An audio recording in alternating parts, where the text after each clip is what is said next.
I'm Reggie. And I'm Brian. And this is R&B Talks. R&B Talks.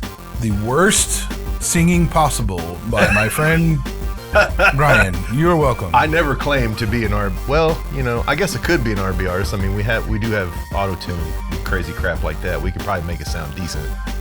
Oh yeah, you could at least get a YouTube hit out of it. Yeah. We just do like normal. All the, yeah, it's crazy, man. Reggie? Yes. How was your week, sir? Has it been a week? It hadn't been a week. You're messing up the vibe, man. Has it been a week? You're messing up the vibe, man. So, just saying, it hadn't been a week. How has your 4 days been? That better? It's fine, man. It's all good. I'm done working today, so I'm happy about it. I'd like to introduce you to fashionable Reggie. Like, you're looking all good. No. Got your loafers on, your good blue jeans, your button-down shirt. Got your red pipe, which is very cool, by the way. Looking all fancy. Yeah, I feel like what was in the front of the closet today. It was. It was as simple as it was the next clean thing. Is that what you're telling me? This is a recent acquisition. My shirt is because it is, so it was right there from where I had hung it in the closet, and my jeans were just washed, so they were right there. Hence there they are. I'll just grab that. That looks right. There we go. That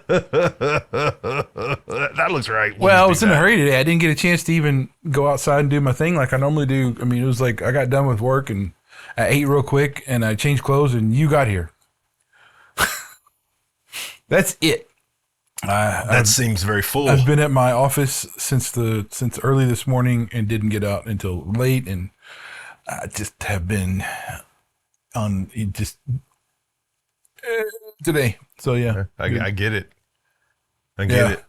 But I don't know, man. It's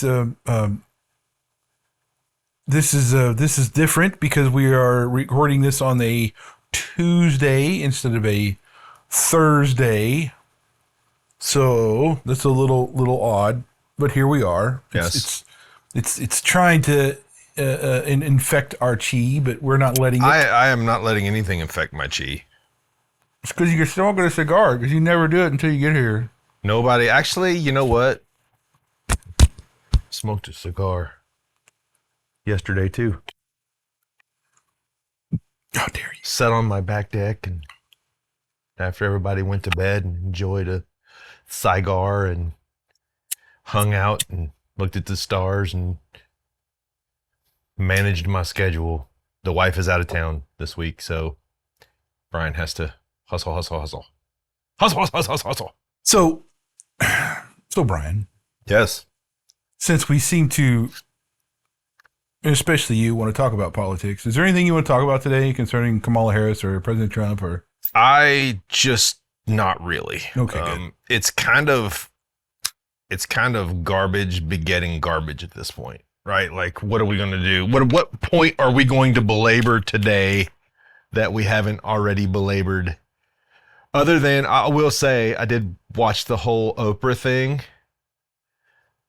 It has nothing to do with it being Kamala Harris. I would just be embarrassed as a human being if I behaved that way on national television. And I'm talking about Oprah as well as Kamala Harris. They were both epically ridiculous. So watch for yourself. It's on YouTube. Take a gander. But other than that, man, really, this has just been, I've kind of taken a break from all incoming news media.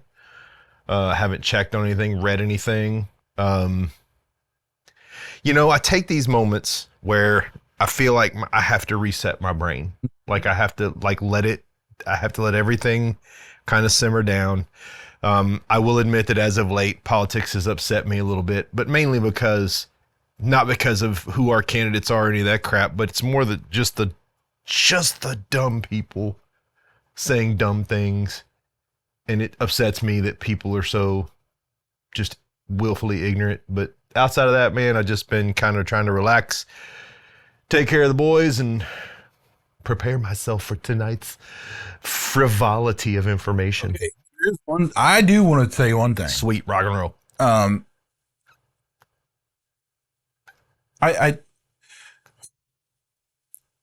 Eric Weinstein. You Very familiar with intelligent him? man, yes. Yep. So I never knew really who he was or whatever. Really just happened to see something. I'm very familiar with him. Yeah, I mean, well, I guess I'd say, I know who he was, but like I never literally paid much attention.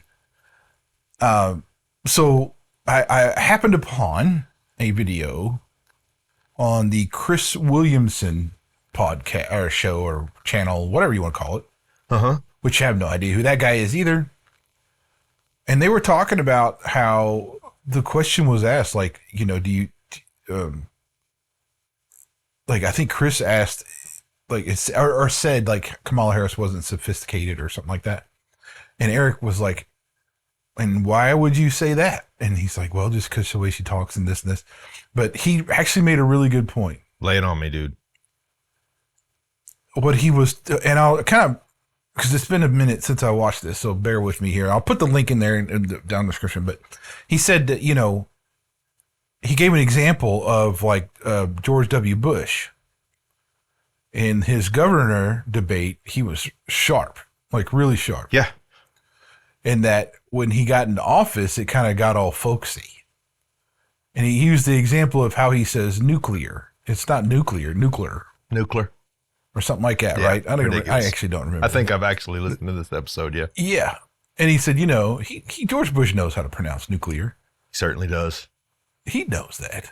And he is sharp. Now, look, there's the thing about everybody go, but yeah, he goes like, it's a character. Mm-hmm.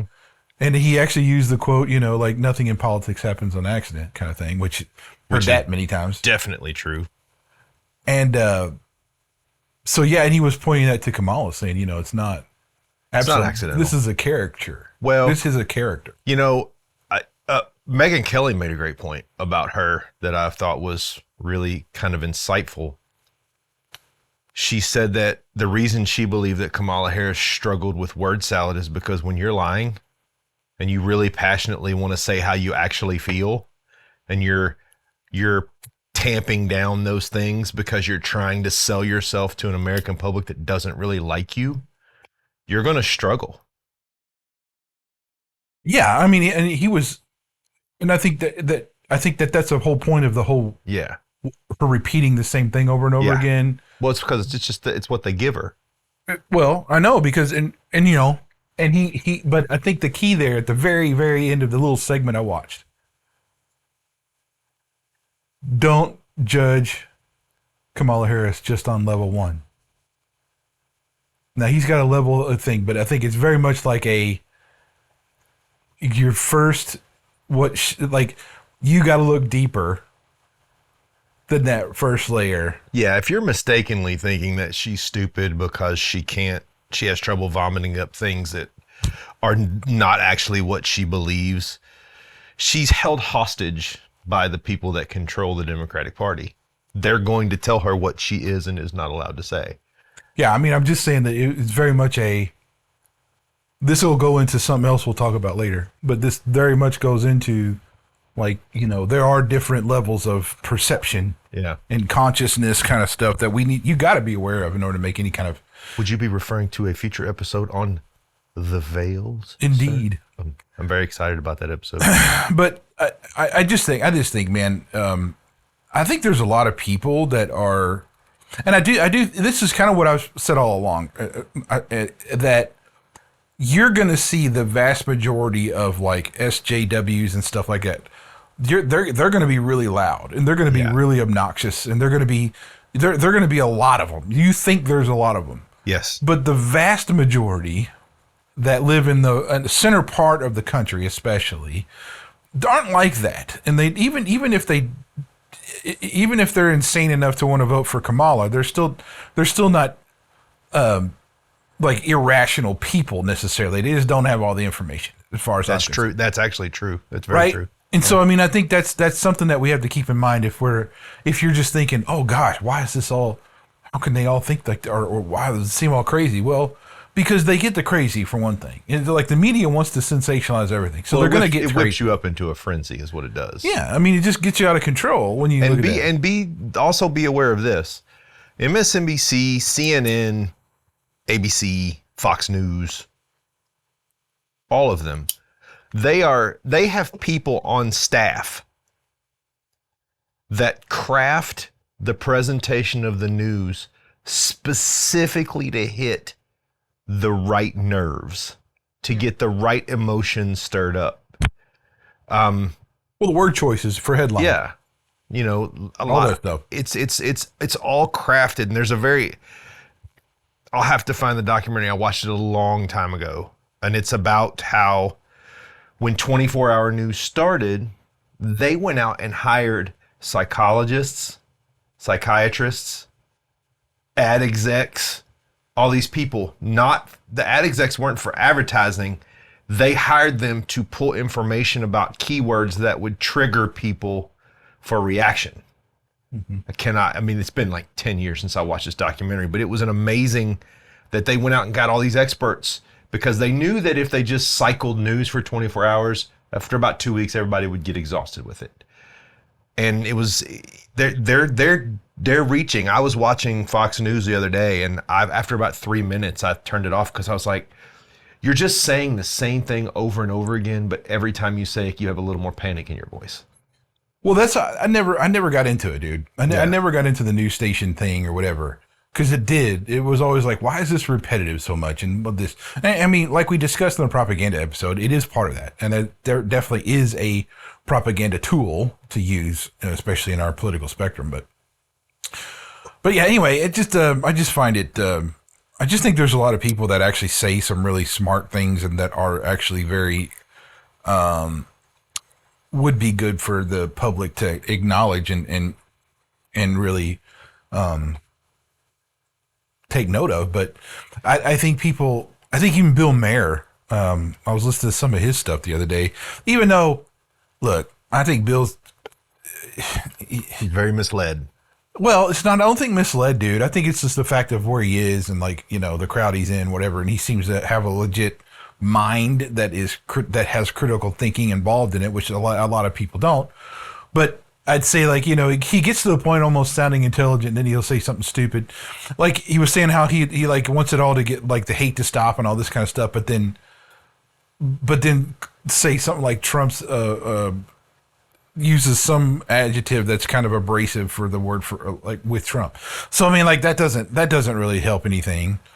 And yeah, but that's basically the premise of everything that he does. It's like, oh, here's some sense, but I refer to him as some poo on sort of an agitator, right? Like, not really a full-on, like, MSNBC, Fox News dude, but more of an agitator. Like I'm gonna poke the bear a little bit, right? Like.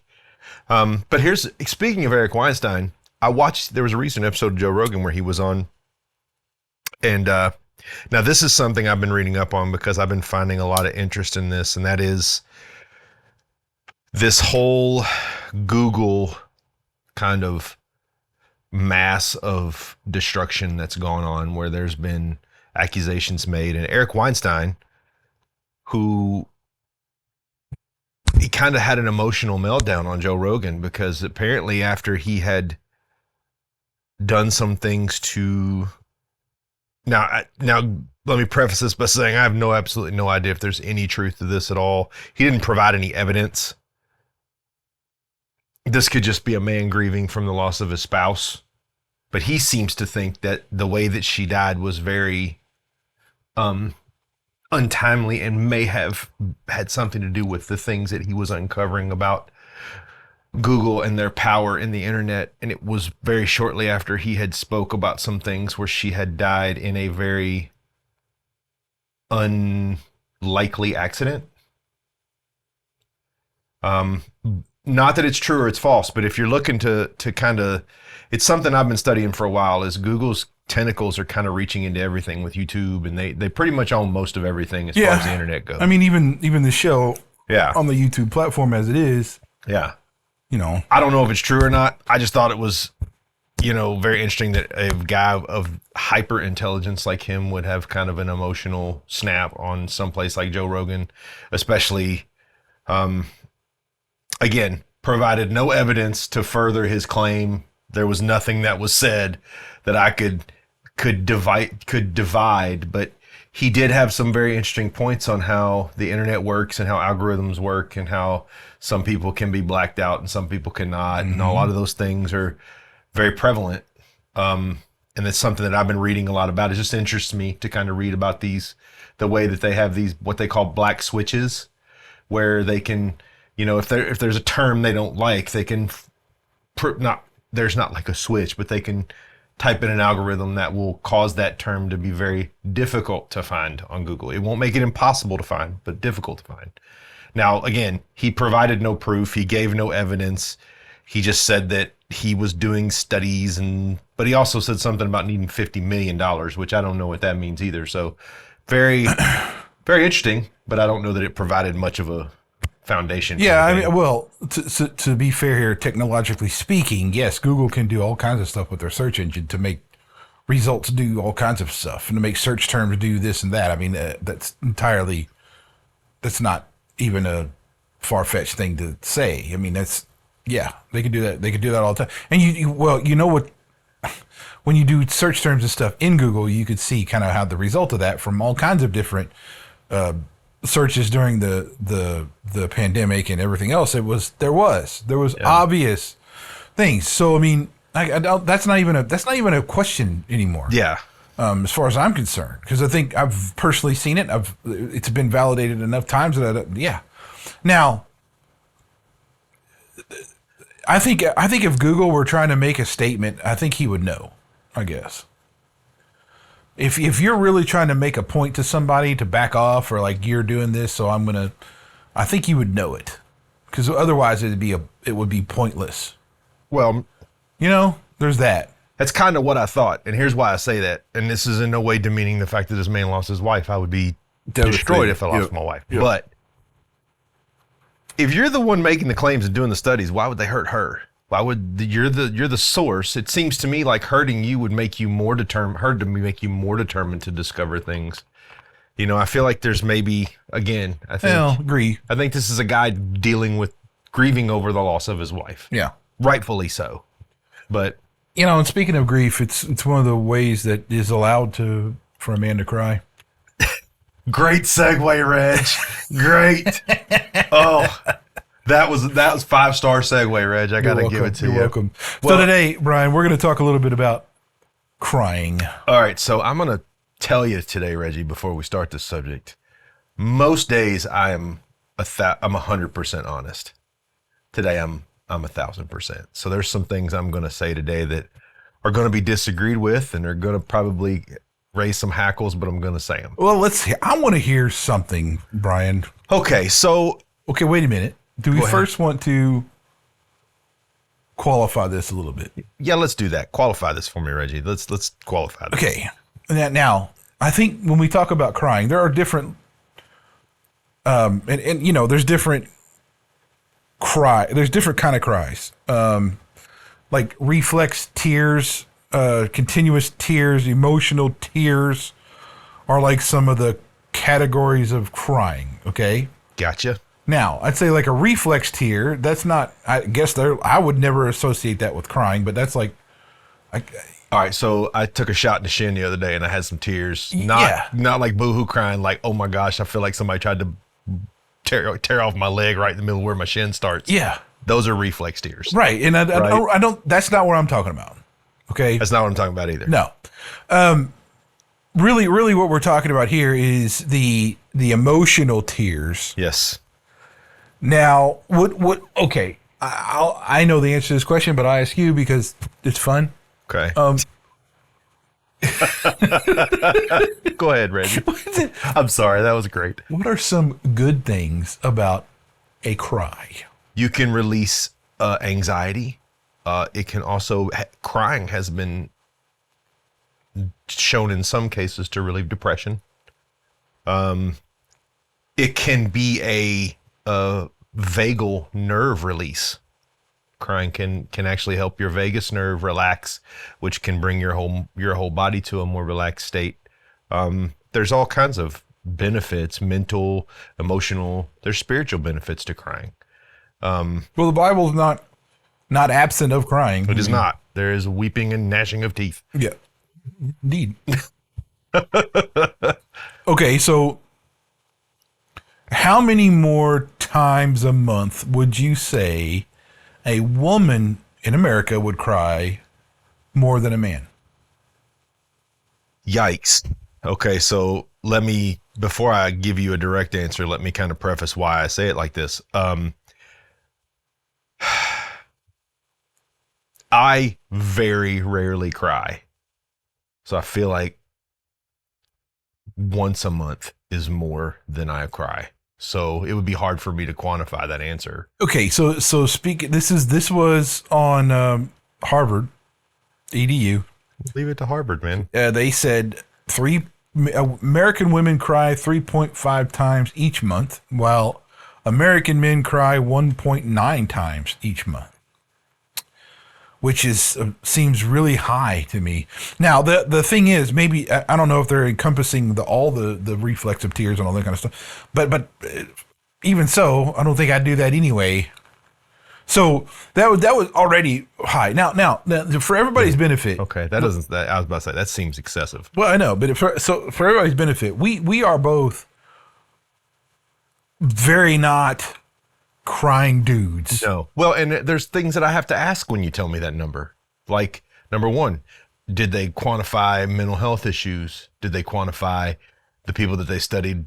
Did they recently have, personal losses, whatever's going on? That's a blanket statement. So it's kind of hard to quantify how a guy cries 1.9 times a month and a woman cries 3 point whatever times a month. Yeah, I don't know. Right? I mean, because they're. My mother suffered from mental health issues. She cried almost daily.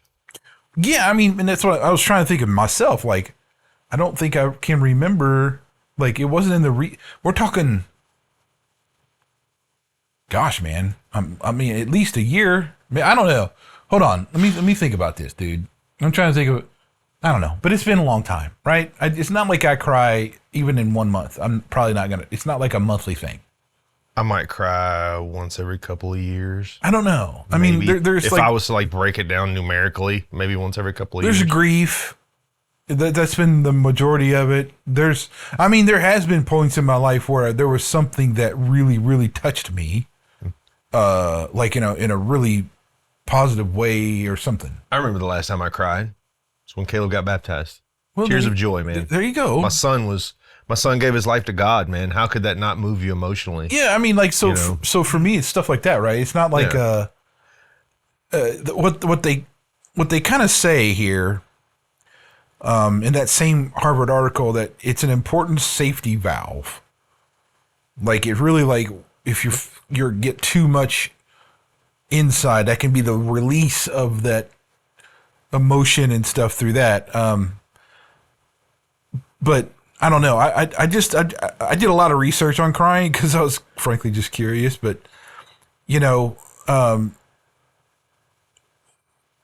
there's okay. So let me say this. There's a Harvard article in here, a Harvard Health article. There's a couple of Psychology Today ones, and so let me just go through a little bit of this so we can get to really what's important. Lay it on me. So we already talked about how it can be a release valve, how it can be good for you.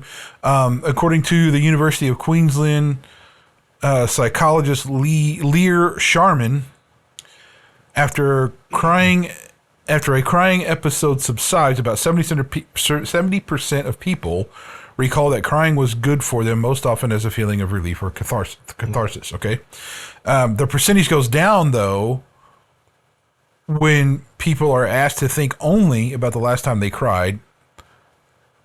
For women, on the day that they cried. So the jury is out. Really, it doesn't. They kind of didn't really get conclusive about whether it really helped or not.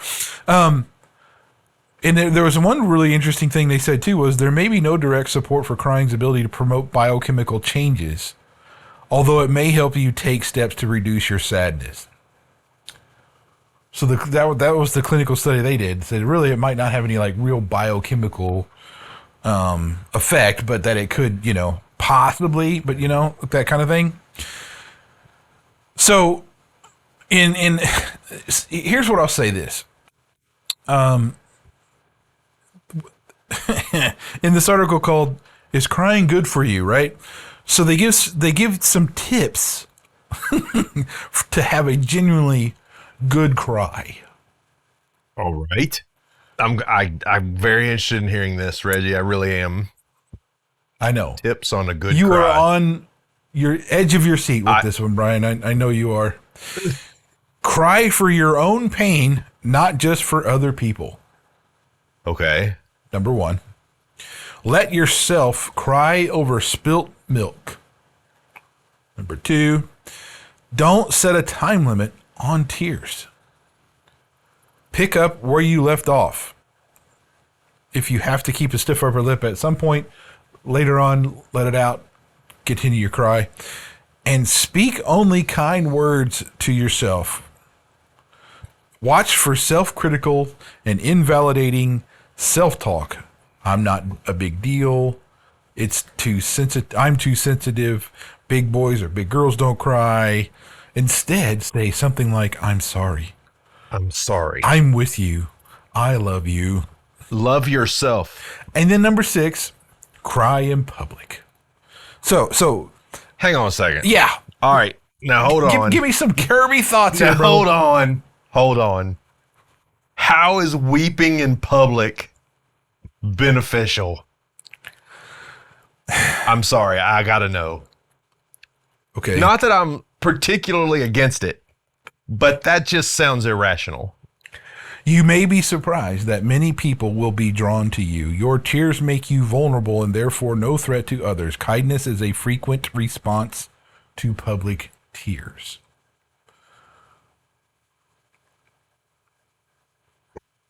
Yeah. So in other words, cry because you want Attention. people to, yeah.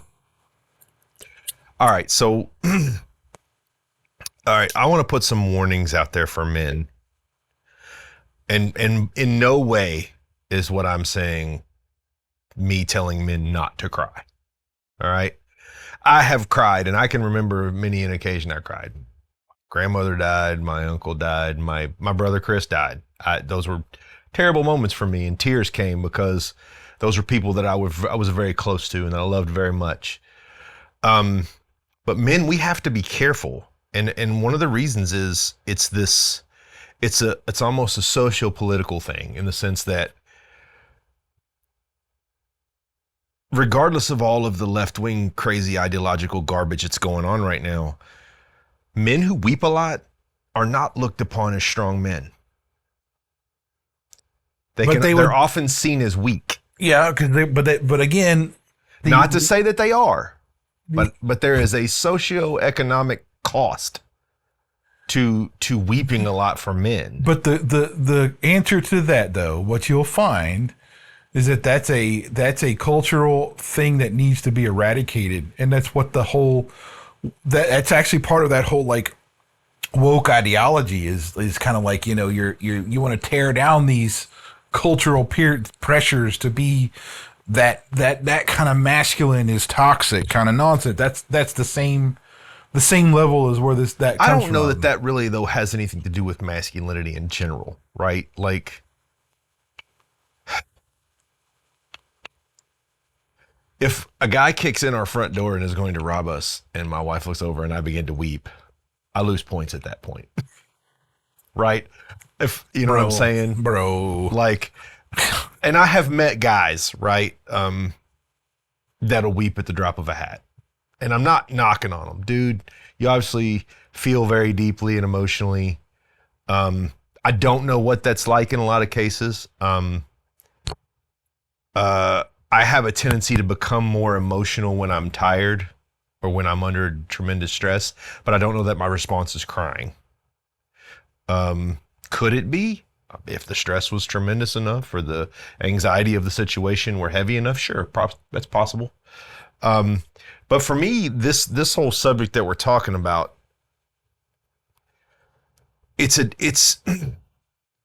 it's healthy to cry, but as we are putting on a podcast, and you and I both value stoicism with men. Yep.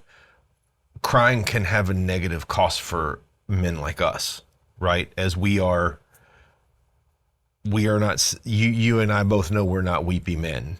No. And men in general, it's very funny. I was reading an article about a percentage of divorces that happen in America, and a lot of those divorces, the women in their relationship begin to require that their men be more emotional. Men give in, become more emotional, and later the women go, well, I divorced him because I no longer saw him as a masculine figure. I saw him as a weeper, for lack of a better term, right? Like, I think appropriate times to cry are times of deep emotional sadness, loss of a loved one, loss of a pet, man. My grandfather, let me tell you, my grandfather is the most stoic human being you'll ever meet in your life. He's cried twice in the entire time I've known him, and he's 88 years old. Cried when his wife died, and cried for like a minute. And then when that's impressive. We had a dog. We rescued this dog from like some lady's backyard. It was starving. They had abandoned the house. They had left the dog there. We got him, brought him to my grandfather. My grandfather took him in, had him his name was Dew for whatever reason. My grandfather, I think we had him for 15 years. He died. Didn't cry when he died. But when my uncle bought him a new dog, he wept. Because at that point, my grandmother was gone and he had no companionship. So when the new dog was brought in, he wept. Twice in the 88, or in the 40 plus years that I knew him, I'd only seen him cry twice. Okay, so there's an artofmanliness.com article. Okay. Here's when they say it's okay to cry. I have some right. few points on this subject myself, but I thought it's funny to register these. The death of a loved one, that was one we both would agree on. The death of your beloved pet. There you go. There's another one. When you first see the new life you and your wife created. So when your child is born. Yeah, I cried when my kids were born. I sure did.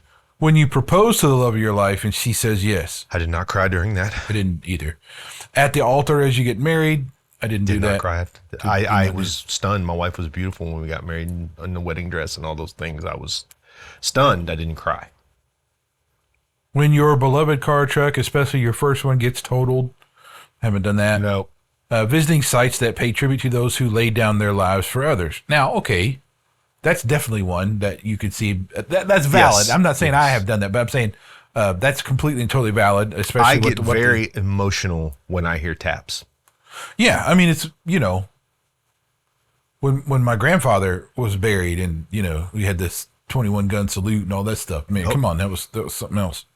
Describing a really spiritual experience. So in other words, that can, I know a lot of very tough Christian brothers who have, when they've told their testimony about something or other and in the middle of it, there's a little hiccup, that's fine. Not going to get that. Now I'll have some more to say about that later. As an athlete, after the final game match event that you will ever play in, right? Yeah, or if you win like a world championship, like a Super Bowl. I mean, that's got to be but again, I think that's an emotional, it's so that's much a joy. You need a release of that point. While watching any of the following movies, and I think this is funny. Field of Dreams. Okay. Brian's Song. Okay. Shawshank Redemption. Okay. The Pride of the Yankees. Old Yeller. Definitely. Yeah. Iron Giant. No. Life is Beautiful. Saving Private Ryan. Rudy. Oh yeah. Cried at Rudy. Braveheart. Dead Poet Society. Friday Night Lights. We Were Soldiers. Gladiator. Butch Cassidy and the Sundance Kid. The Champ. Glory. And It's a Wonderful Life. Those are the valid reasons they give to watching those movies. All right, I'm going to make a confession. Are you ready? Yes. Okay. I cried at Rudy for sure. I cried at Old Yeller. There is a movie I watched, and I wept in that movie. and I'm going to confess right now, Legends of the Fall. When his brother died in war and he had to come back, and he was sitting at the edge of his brother's grave after he had tried to save him during this battle, and he is weeping at the loss of his brother. That was it, huh? I cried. That drove because I was like, dude, Brad Pitt, man, look, I'm not a huge fan, but bro, in that scene, he broke me. He broke me, man. I cried, not gonna lie. Oh, it's funny. Okay, so but now here's when it says not okay for a man to cry. All right, sweet. This is the one I'm interested in hearing. When your favorite sports team loses. Yeah, don't cry. Don't You cry look like an idiot. Get over yourself. When those around you are looking to you as a source of calmness and strength, of course, don't cry. Amen to that one. To the point of irrational thinking or paralysis when you have a job to do. Yeah. When you don't get your way, when you're frustrated. In baseball, there's no crying in baseball. Fantastic quote, by the way.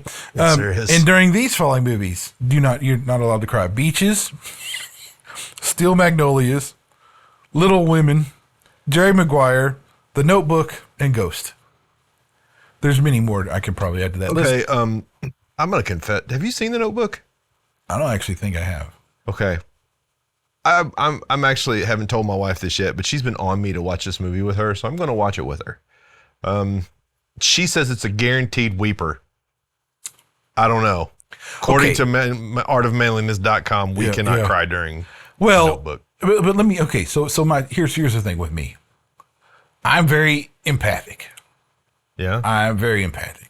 You are actually for someone who's as stoic as you are very you connect to energy very well. Here's why. I was raised by 4 freaking women. I mean, come on. Yeah, same with me. So I was always around that, but it's now that I've gotten older, I kind of understand this whole thing where I have my father's side of the family who is very, like, extremely stoic. Yeah. Where, there's nothing but stoicism. Like, it's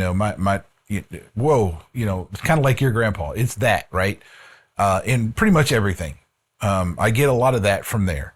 And then I have this other side that's kind of empathic and everything else. So what's happened is when I've gotten older is that I have this always battle where I'll feel immensely about something. Mm-hmm. But then it's like my dad's side just like kicks me in the face and says, no. Yeah. And so for me, it's a control thing. It always has been. And honestly, that's kind of where I'm at with crying anyway. So I look at it like, it's almost like that whole thing that, if you can be violent, but you control it, that means you're actually being, that's a good man. That's a good man. Weakness is not valor. So to me, that just means you're in control of yourself. Okay. Yes. So for me, that's kind of where I'm at with my emotions and like crying and all this stuff. I am in control, and that's part of it for me. So when it comes to like, because there's a lot of movies that I'm like, I feel really strongly or connect with or something. Yeah. And I'll feel this urge, and I'm like, no, that's not, you don't cry over that. Right? It's just, now you could argue like, well, in most of these people that wrote these articles in Psychology Today and would say I'm doing it wrong, I should actually release that. But I don't think so. I think it helps me practice control. So that's where I'm at, Brian. I know that's different, but that's really where I'm at. Well, let me ask you this question. Here's one. Have you ever cried and been surprised that you were crying? No. Not once. You've never had a moment where you've shed a tear and you're like, dude, I'm not really sure why I'm crying. Okay. No. I've shed a tear and gone, that's dumb. I should have not done that. I've done that, but I've known why. Okay. All right. So here's a good one. Okay. My mother used to sing, what was the song called? Shenandoah River or something. She sing that song all the time, right? Around the house and stuff. Great song. So I went to try to find it one day. And this was like a couple of years ago, right? Yeah. Not even realizing, I was like, what's that song my mom used to sing? So I went and I found like the Morbid Tabernacle Choir, like did a song of it. Dude, super emotional. So I turned it on, and as soon as that first freaking line, I was a bawling mess, right? Knew it, but I didn't expect that, right? It's just, that was like, you know, just out of nowhere, right? That's something that caught me off guard, but I knew why, you know? It kills me how much I like you and are, because my grandmother was a gospel fan, Elvis especially. And the Christmas after she died, I was sitting in the living room of the house that my wife and I were renting. My kids were, and my wife were out Christmas shopping. And How Great Thou Art by Elvis came on. And I just remember, I'm going to say it, I lost my shit for about 5 minutes. Like I cried, like tears streaming cried, because every single wonderful memory that I ever had with my grandmother just kept running through my head. And I was just a new father. I was still trying to find my way as that. And I just remembered all these things coming into my head. Have you ever had an occasion where you cried, but you left the room because you knew? I mean, at my grandfather's funeral was one example. I held it together pretty good, but there was a point where I had to walk out of the room. I had to. Yeah. It just had to happen. But yeah, I mean, that's an example. Yeah. But generally speaking, though, I just don't, it's not a practice for me. My wife will tell you, you know, it's just not. And look, here's my thoughts on this, man. I mean, I think it's cool if you feel things deeply and, crying, as a guy, if you feel things that deeply where you know, it's a cry thing, but I think that it becomes a problem if you can't control it. And that's where I am with that whole control thing. That would tell me that you need to put into practice a little bit more self-control at that point. Exactly. Yeah. If you're weeping uncontrollably constantly, I think that as we get older in life, I have met a lot of older men in their 70s and 80s, who cry probably more. I don't really hold it against those dudes, because if they've lived a long, good life and a lot of them cry because of joy, when they're feeling very joyous. I don't know. A lot of them cry when they're reflective.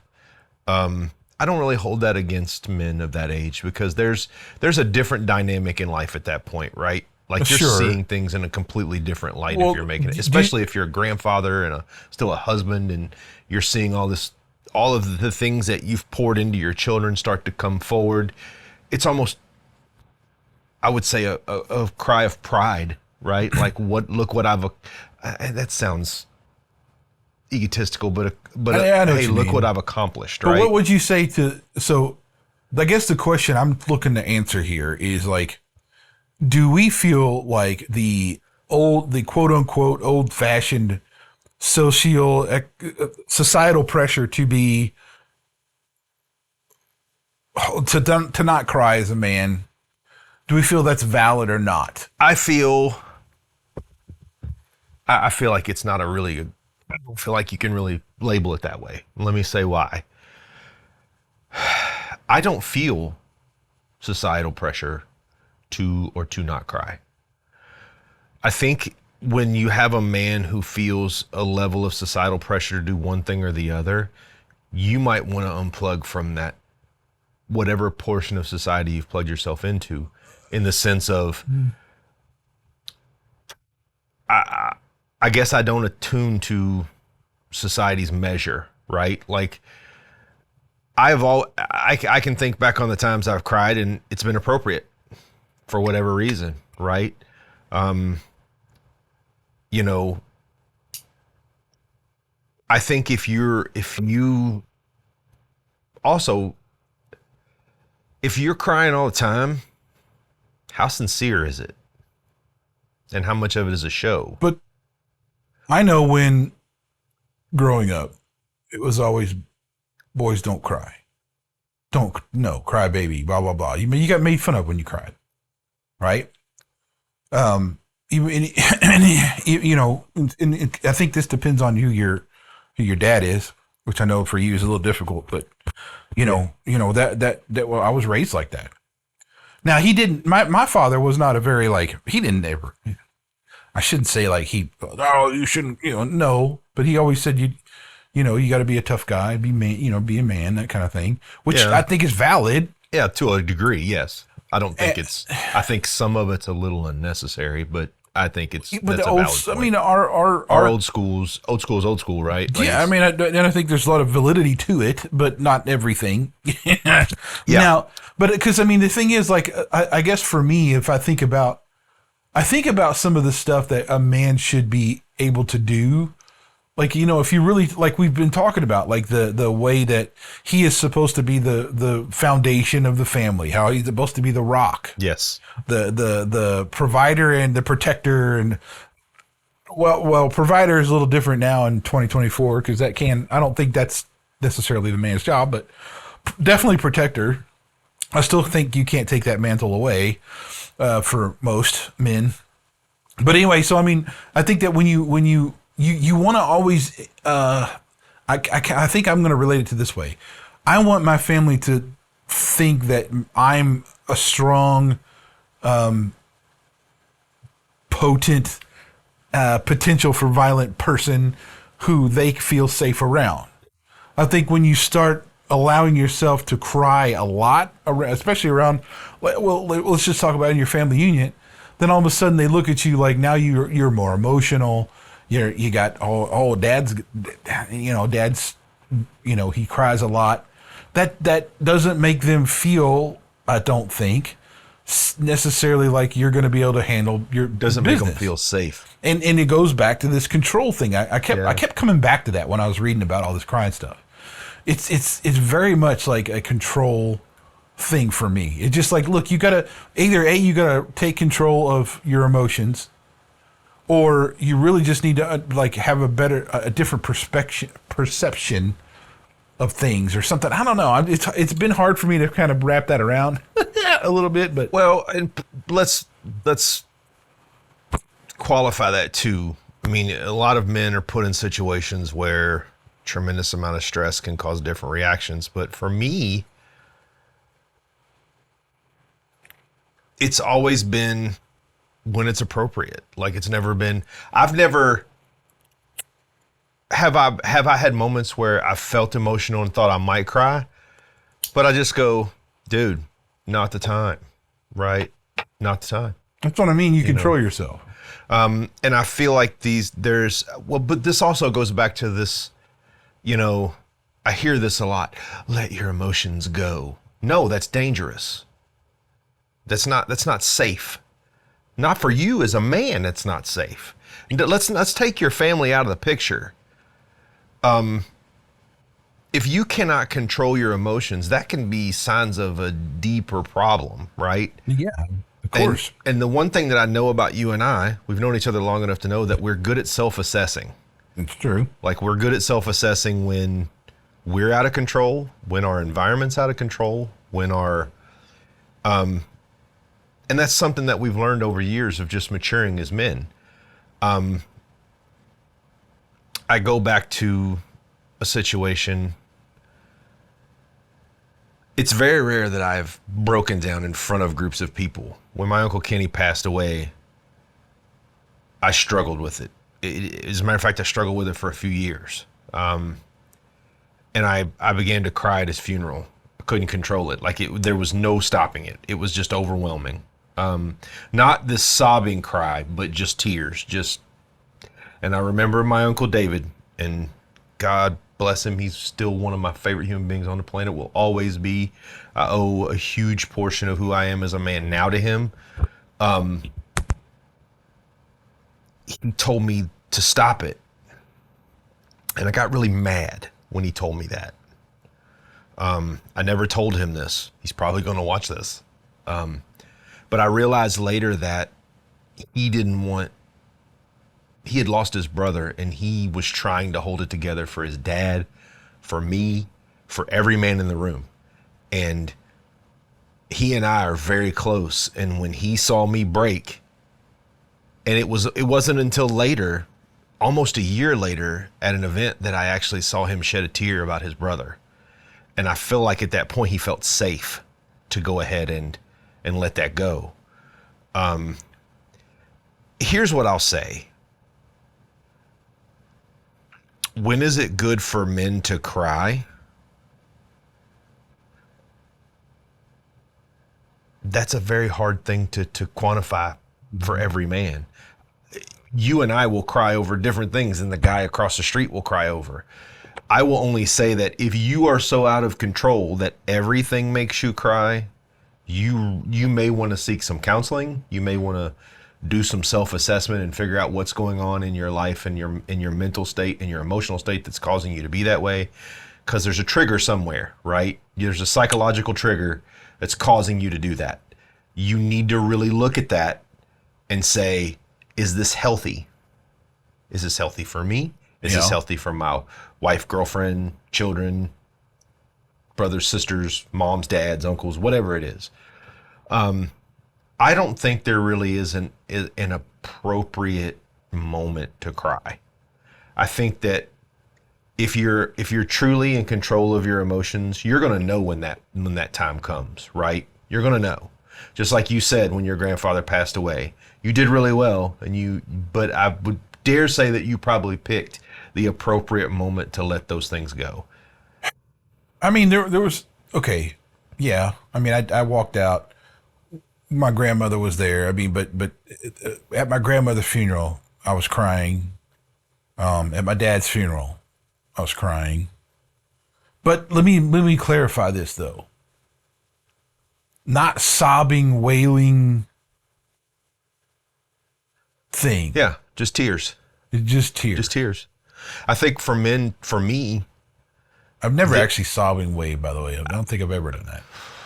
Actually, never. No. I know. Yeah, I don't think I've ever lost my mind and just blubbered. No. Lord help me. No, I haven't done that. But I think that's for men. That's the appropriate way to cry. If there is an appropriate way to cry, is it's almost a sign of respect. You know, it's almost a sign of respect to cry for someone that you revered in your life. Well, and what's funny is too, at my dad's funeral too, like, I was fine. It's like this pretty much anytime. If I see another dude crying, I'm probably gonna lose it. If I see another dude break and start crying, I'm gonna freaking lose it. I'm gonna have to fight everything I have not to cry with this brother. That's just. Well, but that's not necessarily a bad thing. I know, right? but like I don't want to. Like a lot of times, some dudes be crying at nothing, and I'm like, damn it, why you crying? You know. But like, you know, at my dad's funeral, my they were like, has anybody else want to say anything? And my nephew Finn gets up and pulls my brother up there, and then my brother loses it, man, because he's like, you little shit, you brought me up here, now I lost it. And so it was like that point that I lost it, but it was like, but yeah, it was. All right, it was I got to know funny. which brother. Ricky. Yeah. Oh, dude, Robbie, I could understand. Well, we were already done. I think Robbie, but yeah, I mean, but that's what I'm saying. That's an appropriate man. Cool. That's an appropriate way to.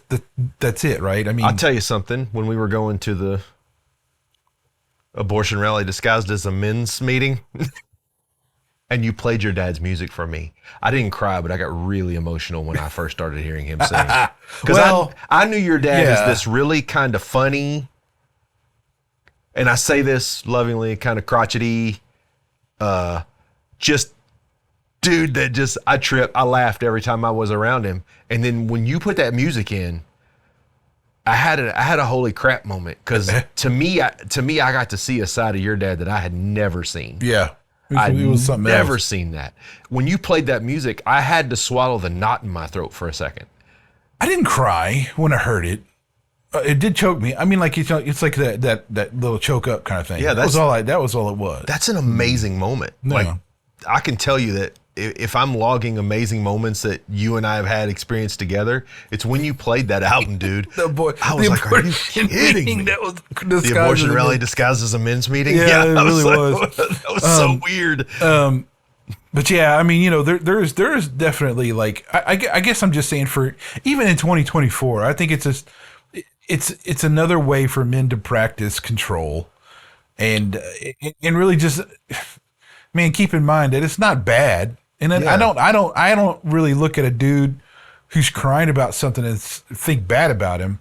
But if like it's like going. But if I do every think, time I see him, he's crying about something. Then I'm going to be like, bro. Yeah, I'm going to be like, you need to get it under control. You're all right. You need to work some stuff out. Yeah, I mean that's what I'm saying. Like it's really about control.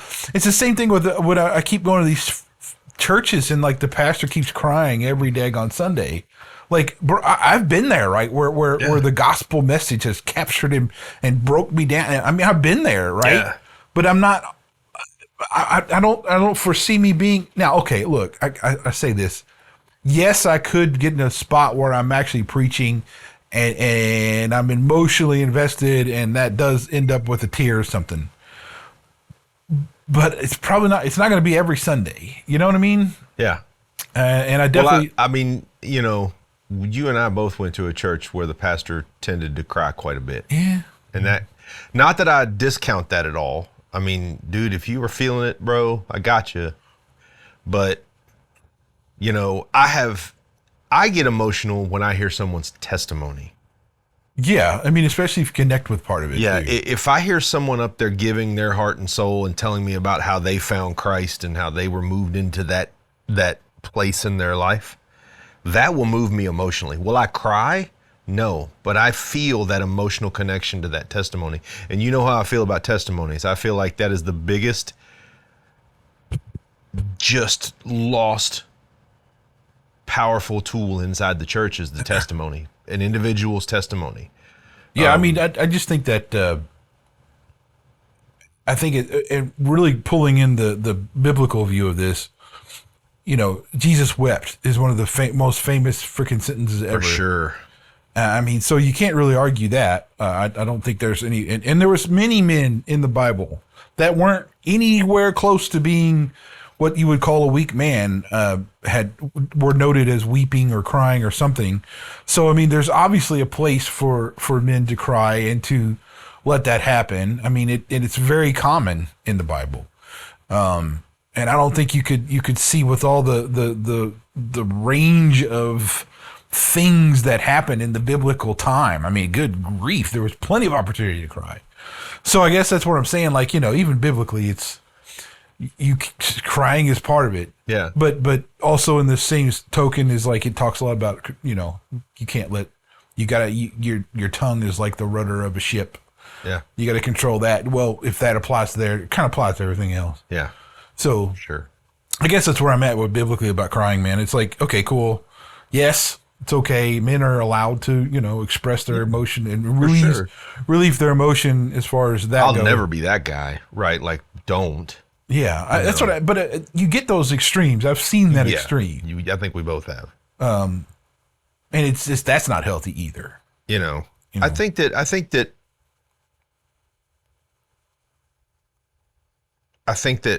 societally, as men, we need to ignore this constant message that we're not emotional enough.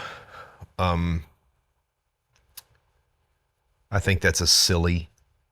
I think studies show that that's not true anyway. I mean, yeah. And I think that people who assume that men don't have emotions, I think we feel a very deep well of emotions, but I think we're built to deal with them differently, right? Yeah, because I mean, look at our function as biologically, dude. I mean, they're just not the same. So, yeah. Okay, so Brian, the next thing I want to get into here. Because this is okay. So for everybody out there, so what I want to do is I'm going to introduce something here. That will actually blend. We're going to actually do some other things about this. Okay. So my daughters were watching this show. I don't remember what it's called, but it's like a kids history show, and it showed Benjamin Franklin. And they explained how he wrote the Declaration of Independence. Okay. And the statement that just caught me off guard, flat out, which I totally just, I've read the Declaration of Independence many times, but you just don't, it doesn't, but this stuck. When he says, we hold these truths to be self-evident. That little statement here. And then he goes on to say, like, that all men are created equal, that they're endowed by their creator with certain unalienable rights, that among these are life, liberty, and the pursuit of happiness. Yes. These truths to be Evident. evident. Yes. Meaning that there's no explicit explanation needed to understand that these are simply the truth. This is simply the truth. This is simply the truth. Yes. I agree with that statement. And it got me to thinking, which is what we talked briefly. It was like, you know what? We need to talk about kind of how that's evolved, like where we are now compared to a self-evident truth. And I don't want to get into like all the philosophical stuff because we'd be here for 4 hours. I mean, good Lord. But I think it's worth talking about like what happened to self-evident truth. Well, I think that's part of this whole. I mean, you can tie all this together. I mean, all right, I'll give you an example. A lot of what you see nowadays, emotional outbursts from our far left men, especially when talking about, feeling someone's pain of loss of identity and things like that. And I do want to put something out here in this,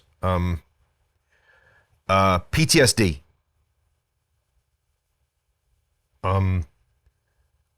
It's not a game.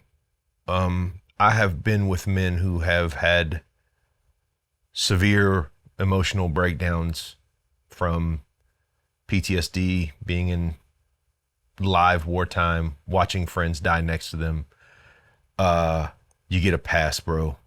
I've never actively been at war, but when I've sat with men who have, and they have explained and talked to me about the horrors that they've seen, I've gotten emotional just listening. I couldn't imagine being someone who was in it, and if they are, and the things that they struggle with. So yeah, but I think I want to just say that those men you got to pass, dude, from the pain and the psychological damage and the emotional damage. You get a pass, man. But these people, especially men who are, they're weeping, politicians especially weeping about, the tragedy of this, young, confused identity person bawling and weeping because, dude, that to me is the most insincere form of tears that there is, because you're denying an evident truth and using it to elicit emotional responses to get other people to buy into your non-self-evident truth. I think that that's a perfect example of what you're talking about. Emotion can be used as a weapon and can be used to destroy, disguise, and even get rid of the truth. So I think we need to be very careful. But that's never a truer statement, especially in our modern times. What happened to self-evident truths? What happened to steeling ourselves to the self-evident truth so that we don't become an emotional weapon or train wreck to pull other men off of where they should be? Yeah, I think so. From a philosophical standpoint, there's been many changes in how they view things, and latched onto stuff. And I mean, there's a little bit of that. It's, I don't know. Philosophy to me is just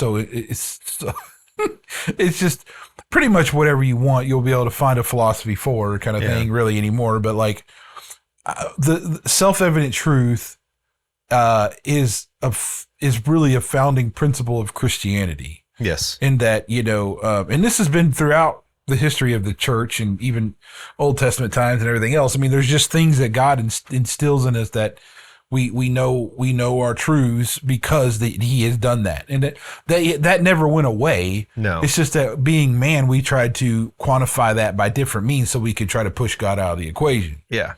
And that's what's in the philosophical realm. That's what has happened time and time again. What they kind of qualify this as in philosophy is intuitionism. Intuitionism in ethics, I think, is what the one article's. Oh, I got it right here. Which makes sense. And so it's like ethical intuitionism is the philosophical version of a self-evident truth. And that really has a lot of things to it. But getting back to this, though, the actual like absolutes of morality is one of the key, just resounding winning arguments for a creative design and a creator. Yes. Because people invariably, a vast number of people will agree on some things that are good and bad. Yes. And where does that come from? It's not, it's good, not evil, right, wrong, all those. Yeah, there's a lot of things that people will agree to, right? Yes. And there's a lot of arguments against, well, that's not from there. That's from, they'll loop it in with evolution or some other kind of nonsense. But at the end of the day, throughout history, we have known what's right and wrong. Yes. In societies who are left by themselves without a spiritual compass to guide them, will choose all kinds of heinous things and call it good. Yes. And we can look back on history and see those too. For example, the things we do in the name of God. Now, C.S. Lewis, his moral argument is superb. And there's tried to be a lot of rebuttals against it. I just never heard any of that that really logically stood up to me, but the people try. But anyway, so when I think of self-evident truth, that's really where I go to, is like, we've really thought that we are so smart, that we are so superior as humans, that we don't need an external to the human condition version of a truth. We can make our own truths. We can decide our own, right and wrong, because, I mean, we're human. We're so smart, but we fail constantly of that kind of thing. Yes. And I think our founding fathers were smarter than what people give them credit for. And they were, I think what was the last toll? 85% of them were some kind of Christian denomination. Mm-hmm. And this is, I mean, we're talking Benjamin Franklin here. It says, he believed in self-evident truth. Yeah. Well, I mean, think of the foundation of everything that we do, right? Like, self-evident truth lies in intelligent design. It lies in all the things that come forward. And I think you can align emotional recklessness with the abandonment of self-evident truth, right?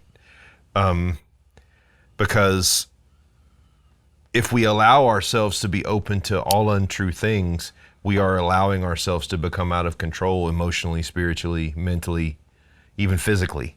So that being said, you're right. I think the key to emotional control, and what I mean by emotional control, is not being so open to untruth that you become emotionally out of control trying to deal with all these things that you're creating in your head, because essentially that's what you're doing, is what allows you to stay within your emotional control, right? There's a heaven, there's an earth, there's a good, there's an evil. There's all these things that we're very sure of.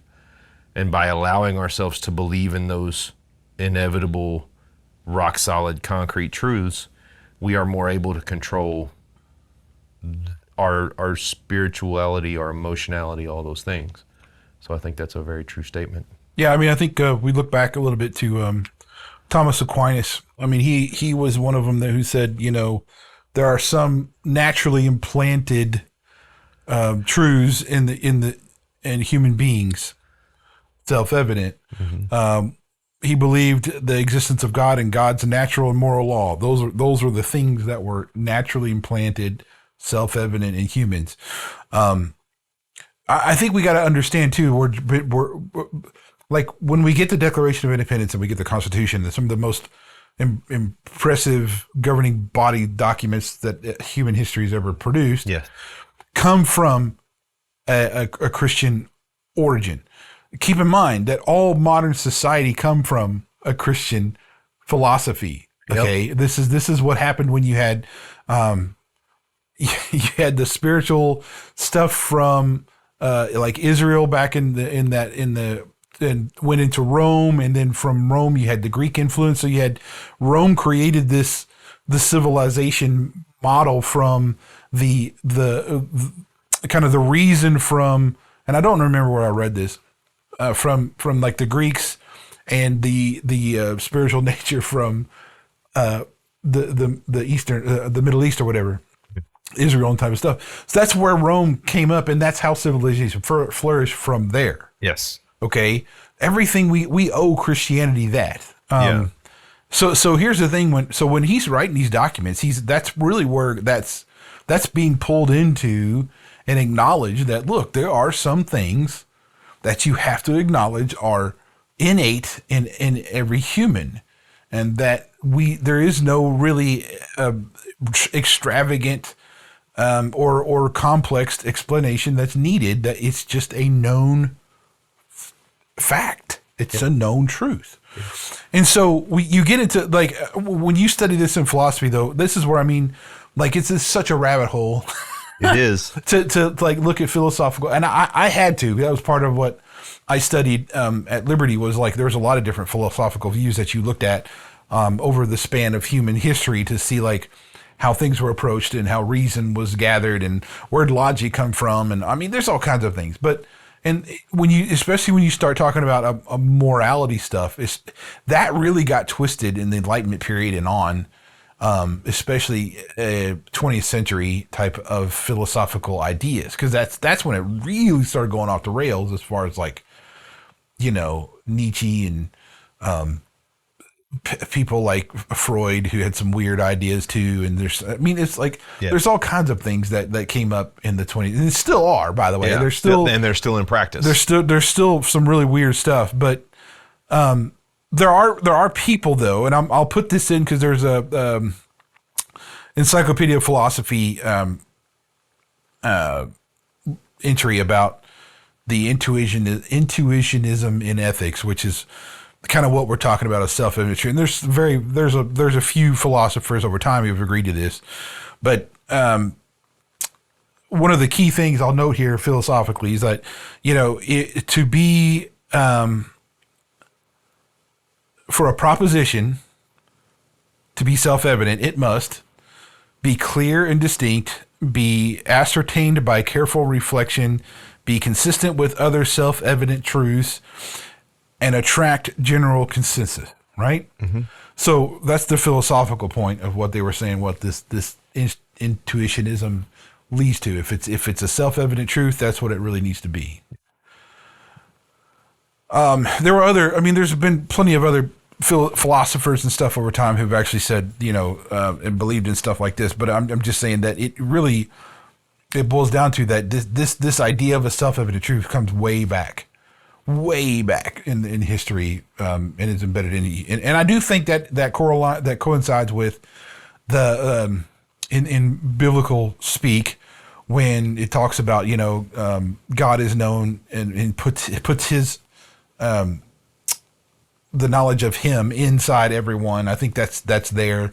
I think that you see a lot of the movements who are, quite frankly, not considered godly, are why they're so militant with what they do, is because they're searching for this and perpetuating this acceptance to many to kind of cover up the knowledge that they know it's wrong. I do think that too, but anyway, so what's this is going to lead into this. I want to get into what is truth. And part of that is also talking about some veils, Brian. Now, can you tell people what I'm talking about? Yeah. I introduced Brian to the concept of. He did, and now my brain doesn't work right anymore because I'm studying that too. Here's the problem. Reggie gets me on these roads, and then I get on these roads, and my brain melts because now I'm on the 9 veils, which are, it's hard to say what, so far what I've read, it's hard to say what people believe and how they're blinded to the truth. The veils have something to do with that. Truth is concrete. Truth is provable. Truth is historical. Truth is so many things. The easiest way to find out if something is true is there a collapsible point, or what I like to call a blank bridge between A and B.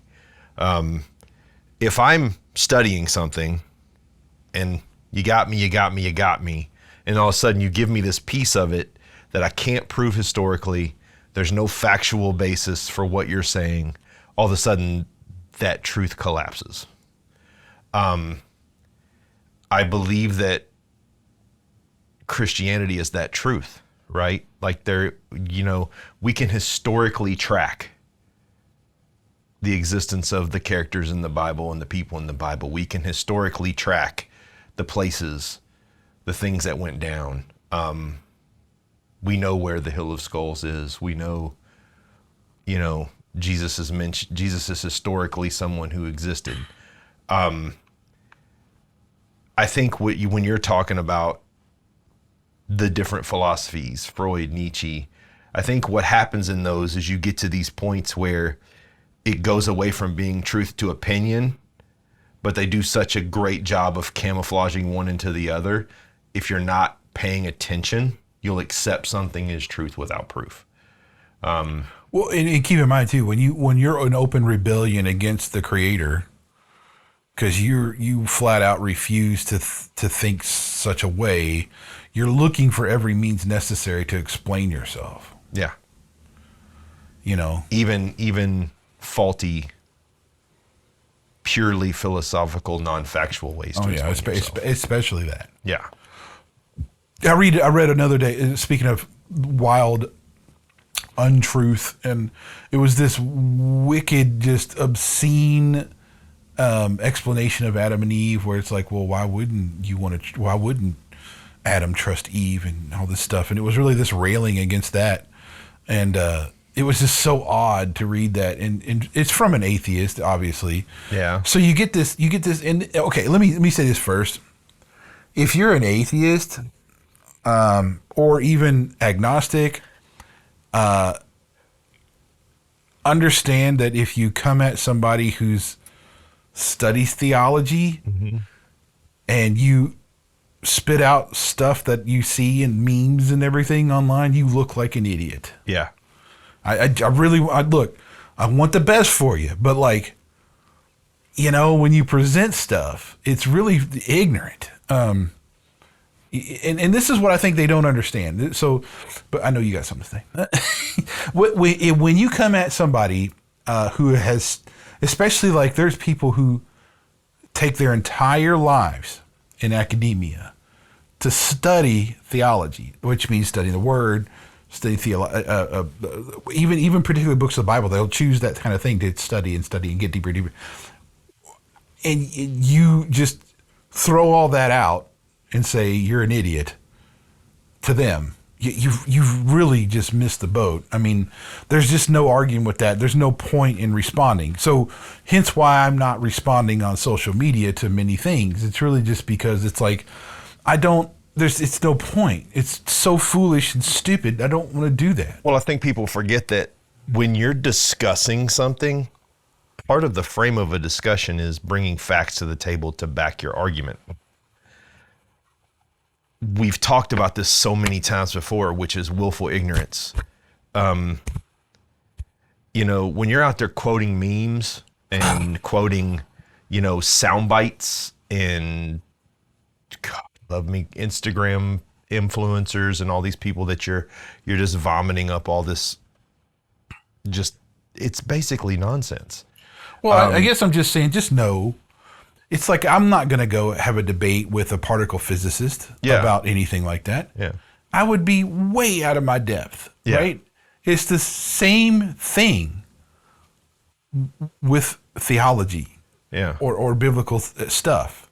If you throw out something and you want to argue a biblical passage against somebody who's a theologian, and you prepare to lose, you have no idea. They're not even going to acknowledge it, for one. Yeah. It's not. And if they do acknowledge it, it's going to be to completely poke holes in everything that you're saying. So, that's kind of why I just don't. I'm not doing that on social media. I'm just not. I started to, and I stopped. Because it quickly occurred to me that it was a waste of my time. Well, when someone accepts something as truth, it will take a deeply personal experience to change their mind.